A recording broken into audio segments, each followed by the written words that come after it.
ஒரு முறையா இருமுறையா பல முறை பல பிறப்பெடுக்க வைத்தாய். புதுவினையா பழவினையா கணம் கணம் தினம் என்னை துடிக்க வைத்தாய். பொருளுக்கு அலைந்திடும் பொருளற்ற வாழ்க்கையும் துரத்துதே. உன் அருள் அருள் அருள் என்று அலைகின்ற மனம் இன்று பிதற்றுதே.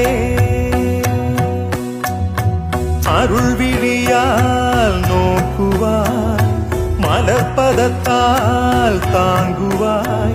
உன் திருக்கரம் என்னை அரவணைத்துணதருள் பெற பிச்சை பாத்திரம் ஏந்தி வந்தேன். ஐயனே என் ஐயனே, பிண்டம் என்னும் எலும்பொடு சதை நரம்புதிரமும் அடங்கிய உடம்பு எனும்